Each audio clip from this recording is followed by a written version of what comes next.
Не успокоиться нахуй. Ебать того Люсю! Блядь! Moscow is experiencing one of the longest and darkest nights in its modern history. The war in Ukraine is no longer being fought along the border, but right in Russia's capital, over the heads of 20 million people. The wave of attacks that began in the capital in the first days of January peaked on the night of January 3rd to 4th. According to independent sources and radar data, Ukraine launched more than 200 UAVs targeting Moscow. This was not an attack, it was an air blockade. Faced with this intensity, the Kremlin was forced to activate the most radical measure in its military doctrine, the Kover Plan. The meaning of this plan is clear. Moscow airports are not safe when the Kover alarm is sounded, and that is exactly what happened. The moment the order was given, Russia's gateways to the world, Vnukovo, Domodedovo, Zhukovsky, and Sheremetyevo airports, turned into concrete traps. The attacks did not stop, they came in waves. Even as daylight broke, the sounds of explosions in the skies over Moscow did not cease. However, the real destruction was not in the buildings but inside the airport terminals.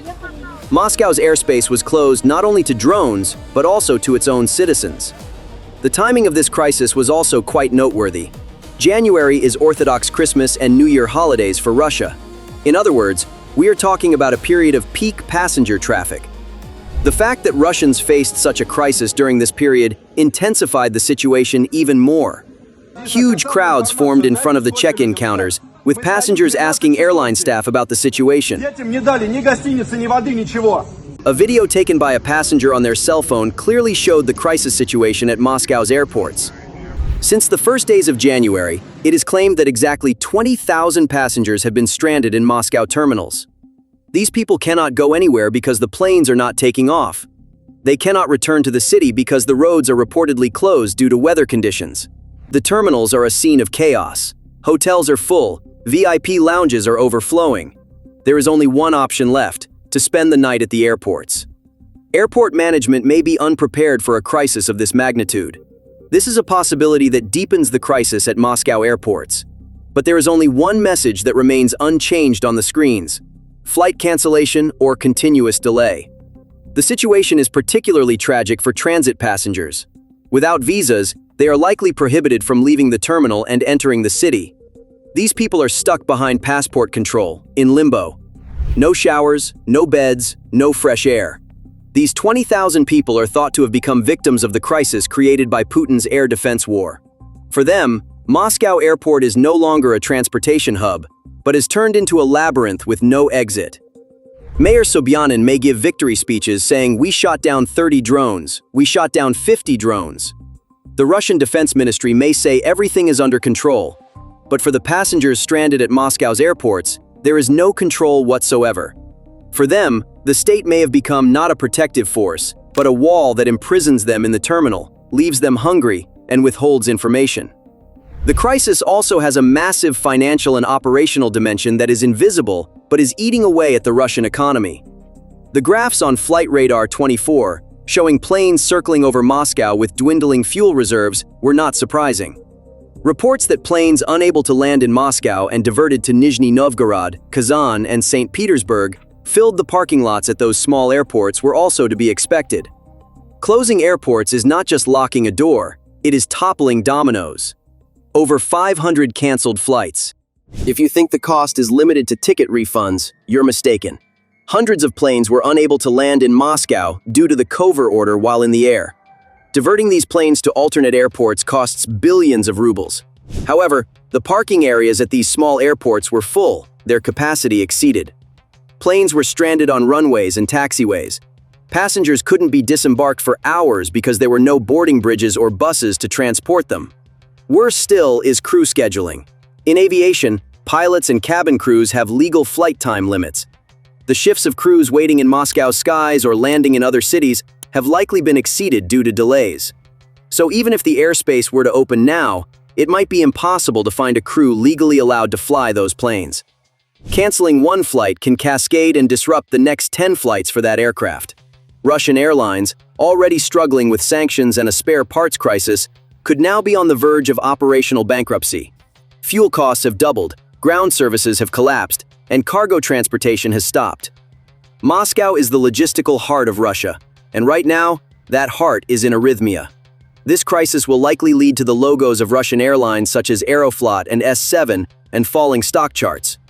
So, where are the billion-dollar S-400s and the legendary Pantsir systems? How is Moscow, protected by the world's most dense air defense network, so helpless against simple motorized toys that it has to close its airports? The answer lies in Ukraine's asymmetric saturation tactic.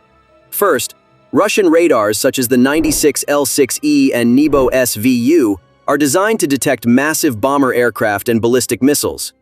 Ukrainian drones, however, are made of composite materials, have a very low radar signature, and most importantly, fly very low. They glide at tree level, between buildings. Russian radars filter these out, mistaking them for ground clutter, i.e. flocks of birds or traffic noise. The giants cannot see what is at their feet. Second, and most importantly, is the security dilemma. When 200 drones attack simultaneously, as on January 4th, Russian air defense computers become unable to distinguish between targets. The system reaches saturation. And with civilian aircraft in the sky, firing air defense batteries is like playing Russian roulette. There is a high risk that a heat-seeking missile or radar lock will lock onto an Airbus full of passengers instead of a drone. This is the equation that leaves the Kremlin helpless. If you fire missiles to defend Moscow, you risk hitting your own civilian aircraft. If you don't fire, the drones will fall on the Kremlin. The only solution? Kill civilian aviation. The Kover Plan. Russia is forced to cut the lifeline of its own economy to stop Ukrainian drones. From a technological perspective, we see that Russia's electronic warfare, EW, capabilities have also reached their limits. GPS jamming around Moscow is forcing civil aviation to fly blind. Taxis with non-functioning navigation systems, civilian drones losing their way, and most importantly, passenger planes unable to obtain reliable data during landing approaches. Russia is sabotaging its own digital infrastructure to stop drones. Trying to see the enemy by blinding your own city is the clearest technological confession of desperation. According to international media reports, GPS deviations around Moscow are so high that flight safety is left to chance. This increases the risk of a friendly crash every second, if not friendly fire.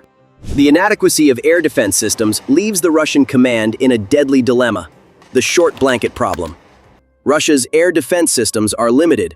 If you withdraw the Pantsir and Tor systems from the front lines to protect Moscow, the heart of the regime and the comfort of the elite, you leave your troops, ammunition depots, and command centers on the Ukrainian front exposed to HIMARS and Storm Shadow missiles. But if you keep the systems at the front, this time your capital will be paralyzed, your airports will close, and your prestige will be destroyed. The Ukrainian General Staff is forcing Russia to make exactly this decision. Every drone attack on Moscow actually asks Russian generals this question: who will you sacrifice? The military on the front lines, or the perception in Moscow? It appears that the Kremlin has not yet been able to provide an answer, and this indecision is creating vulnerabilities at both ends of the system. So as we can see, the air attacks on Moscow have proven that Ukraine does not need to destroy the Kremlin to paralyze Russia. It is enough to shut down Moscow's airspace, lock down its logistics, and trap its people in panic at the terminals with just a few hundred cheap drones. This is a much deeper psychological and strategic destruction than physical damage. When Moscow's airspace closed, Russia's claim to great power status was also abandoned on the floor of those terminals, like abandoned suitcases. But this is only the tip of the iceberg. The scenes of people in the terminals are merely a preview of a much larger catastrophe to come.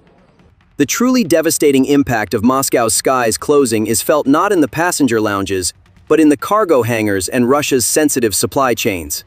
This is the invisible breaking point of the Russian economy. Modern warfare is waged not only with ammunition on the front lines, but also with microchips in factories, medicines in hospitals, and spare parts in industry. Russia was already largely cut off from global logistics networks due to Western sanctions. The last and most critical lifeline remaining was gray import goods, transported via friendly countries and usually by air.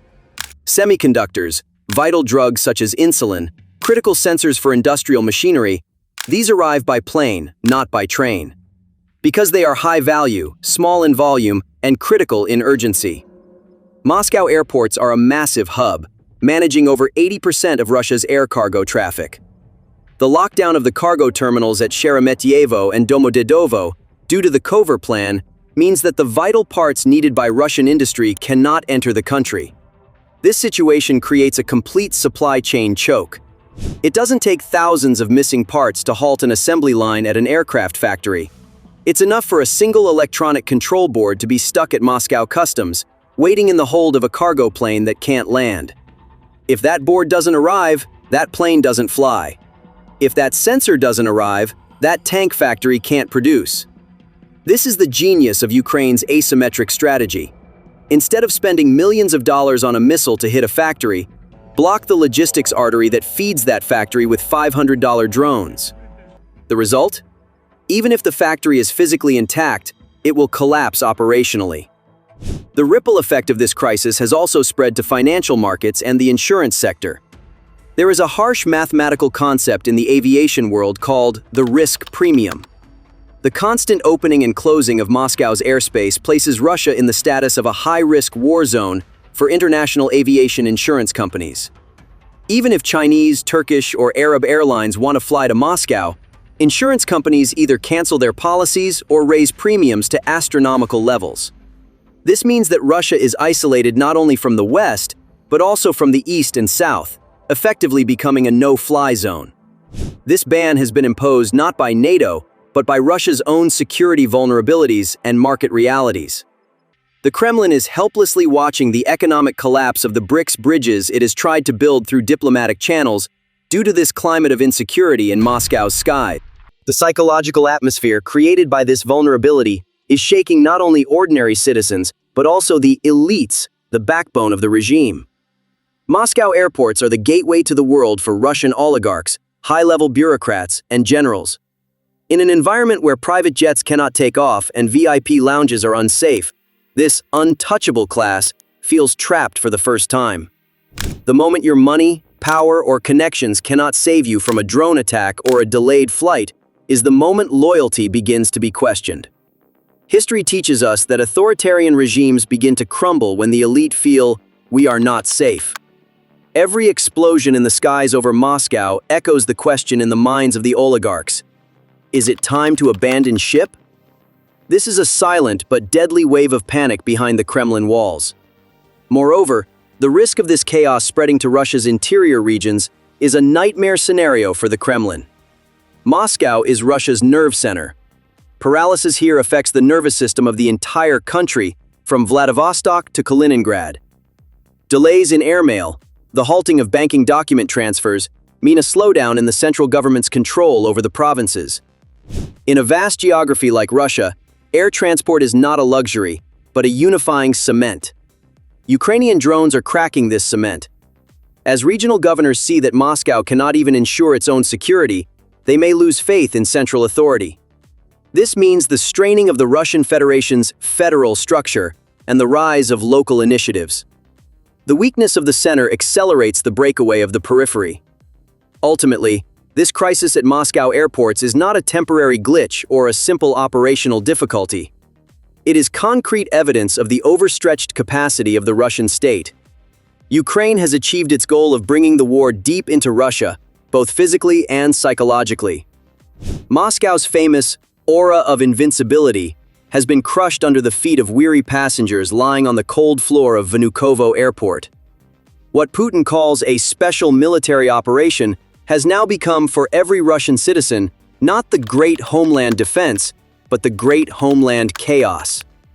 The sky is no longer Russia's domain of sovereignty, but a source of uncertainty and fear. And the message from that sky is clear. No matter how high the walls, no matter how secure the palaces, war is no longer at the door. It is now inside the house. The lights are going out for the Kremlin, and this darkness is not the kind that will dissipate with dawn. It is the twilight of an empire's collapse. What do you think? Can a nuclear power that cannot keep its own capital's airports open win the war? Let's meet in the comments. Stay with MrWARLOG in pursuit of the truth.